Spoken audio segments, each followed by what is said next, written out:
خوشگوار کریں. جناب اسلحہ.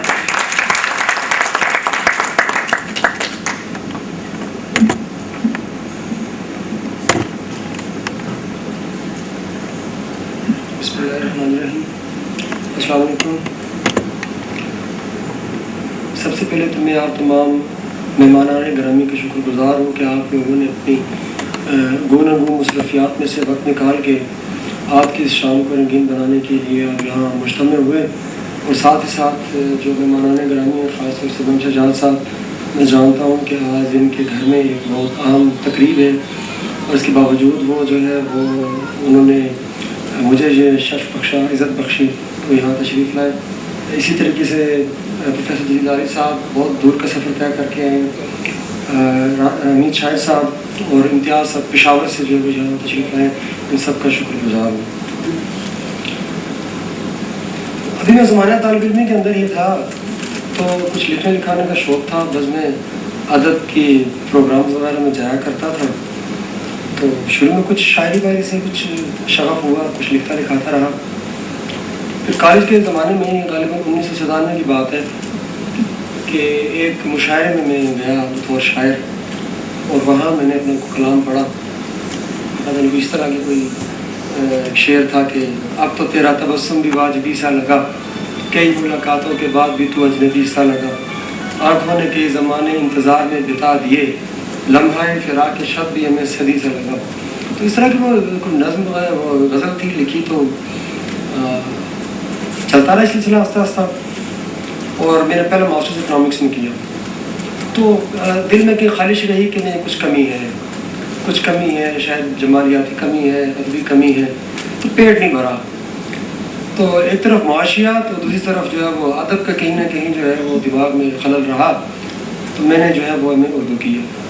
اس دوران شاعری کا تھوڑا تھوڑا سلسلہ جاری رہا. مجھے یاد ہے کہ ایک خاتون تھی، اس کے ساتھ میرے بڑے اچھے مراسم تھے.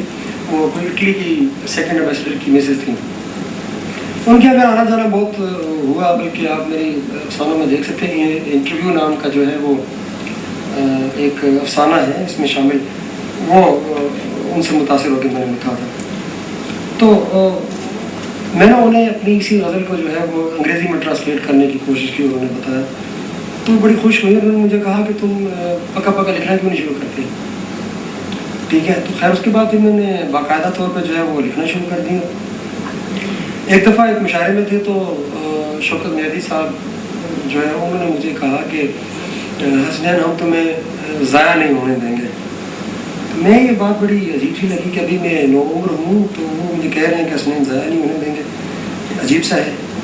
بعد از احسان اکبر صاحب اور انور مسعود صاحب کے یہاں بھی آنا جانا رہا، اور ان لوگوں سے متاثر ہو کر میں نے جو ہے وہ میں اردو کیا، اور نہ صرف کہ ڈگری حاصل کی بلکہ ادب سیکھا بھی ان دونوں آداب سے.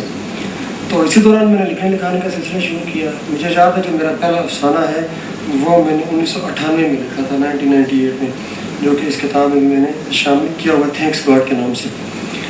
اور بعد میں پھر یہ وہ جیسے امتیاز صاحب تمہید باندھ چکے ہیں کہ مجھے کہا گیا کہ منشا جہاں صاحب سے ملنے.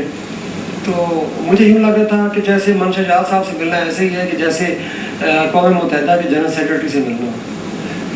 بالکل ایسے ہی لگ رہا تھا مجھے. لیکن جب میں نے ان کا ایڈریس لیا اور میں ان کے گھر گیا، اور جس طریقے سے انہوں نے مجھے وہاں استقبال کیا، زیرائی بخشی، وہ ناقابل بیان ہے میرے لیے.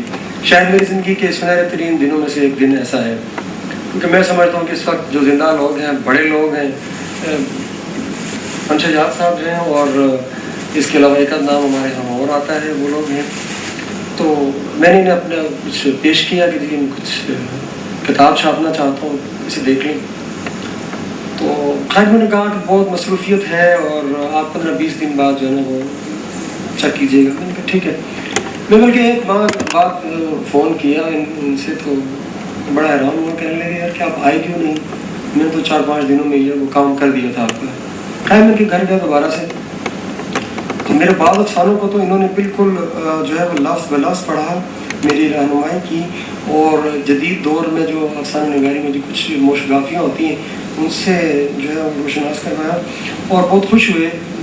یہ بھی کہ آپ جو ہیں جیسے ناصر بشیر صاحب نے اپنے کالم میں لکھا ہے کہ کہ شکر ہے کہ آپ شاعری کی طرف نہیں گئے بلکہ افسانے کی طرف موڑ آئے. تو انہوں نے بھی ایسے ہی کچھ جذبات کا اظہار کیا اور چاہتے ہوئے انہوں نے مجھے اپنا ایک کتاب دور کی آواز میری نظر کی اور جس پہ ان کے الفاظ تھے کہ وہ جملے ایسے تھے کہ جن جملوں نے مجھے شوکت مہدی صاحب کے وہی الفاظ جو ہے ان کی یاد تازہ کر دی.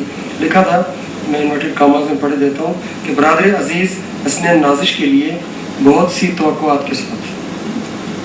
تو میں ایک بار پھر چونک پڑا کہ کیا واقعی میرے ہاتھ سے یا میرے قلم سے کوئی بڑا کوئی شاید ابھی کارنامہ سے ساتھ ہونا ہے کہ جو اتنے بڑے ادبی ستون جو ہے مجھ سے بہت سی توقعات وابستہ کیے ہوئے ہیں. اور اس کا فیصلہ تو خیر قارئین کریں گے اور ناقدین کریں گے, آنے والا وقت کرے گا کہ ان کے توقعات اور امیدیں جو ہے اور میری جد مسلسل کہاں تک رنگ لاتی ہے. بال کوشش میں نے یہ کی ہے اور اس کوشش کا مقصد فقط یہ نہیں ہے کہ میں کوئی شہرت حاصل کر لوں یا کوئی چرچا حاصل کر لوں. واقعتاً جیسے کچھ احباب نے بات کی, خاص طور پر میرا افسانہ روٹی اس پر خاصی تنقید کی گئی, بات کی, اور مجھے یاد ہے کہ میرے استاد نے انہیں بالکل ریجیکٹ کر دیا تھا کہ یہ جو ہے اس لائق ہی نہیں ہے کہ یہ افسانہ ہو. لیکن اتفاق ایسا ہوا کہ کتاب چھپنے کے کچھ غالباً 2-3 ماہ بعد میرے اپنے ہی گاؤں میں ایک شخص اسی طرح اس کی موت واقع ہوئی. جب آپ کو یاد ہے کہ رمضان بازار لگے اور سستا آٹا اسکیم تھا تو ہمارے گاؤں کے اندر ہی ایک شخص غریب آدمی جو ہے وہ اسی باغم دوڑ میں جو ہے وہ اپنی جان سے ہاتھ دھو بیٹھا. تو مجھے اندازہ ہوا کہ ہاں کم از کم جو ہے میں لکھا ہے وہ درست لکھا ہے. واقعتاً ایسی کچھ اموات واقعہ ہو رہی ہیں جو کہ فقط لوگ جو ہے وہ ایک روٹی کی خاطر اپنی جان دے رہے ہیں. تو باقی یہ ہے کہ میری کوشش پہلے بھی تھی, اب بھی جاری رہے گی. میں امید شاہد صاحب کا بھی خاصا شکر گزار ہوں کہ جب میں نے میری ان سے پشاور میں ملاقات ہوئی تھی کسی ایک ادبی پروگرام میں, تو وہاں میری ان سے پہلی ملاقات ہوئی اور میں نے ان کو جب اپنی افسانے بھیجے تو انہوں نے بہت خوشی کا بھی اظہار کیا اور انہوں نے چند دن بعد ہی اس میں کچھ ترمیم اضافہ مجھے کر کے اور رہنمائی بھی کی اچھے انداز سے, جیسے کوئی ایک مشفق استاد ہوتے ہیں جیسے ہم لوگ ہوا کرتے ہیں اس انداز سے.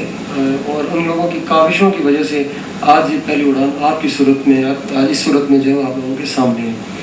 تو میں کچھ زیادہ لمبی گفتگو نہیں کرنا چاہوں گا, ان لوگوں پہ ساری چیزیں میں چھوڑتا ہوں.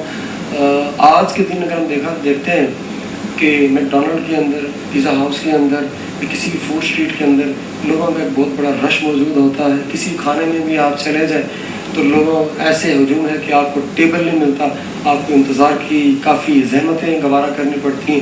لیکن اس کے باوجود اگر علم اور ادب کی شمع روشن کرنے کے لیے ایک شہر میں اگر اتنے لوگ بھی ہوں تو میں سمجھتا ہوں کہ وہ کافی ہے. میں ایک دو پھر تمام لوگوں کا جو ہے وہ شکریہ ادا کرنا چاہتا ہوں, کچھ خواتین کا بھی, حضرات کا بھی, بچوں کا بھی, اور خاص طور سے اسٹیج پہ بیٹھے ہوئے معزز سامعین کا, ساتھیوں کا, اور سید نذور مظہر صاحب کا بھی کہ انہوں نے اپنی ذاتی کاوشوں سے جو ہے آج کی تقریر کو ایک میں سمجھتا ہوں کہ اس منطقی انجام تک پہنچایا. بہت شکریہ حاصل کروں. محسن جی صاحب کتاب آپ سے گفتگو فرما رہے تھے. اب اسٹیج کے بڑے لوگوں کی طرف آتے ہیں. سب سے پہلے میں آپ کو نوید شاہ صاحب کو بلانے جا رہا ہوں اور ان کا میں تعارف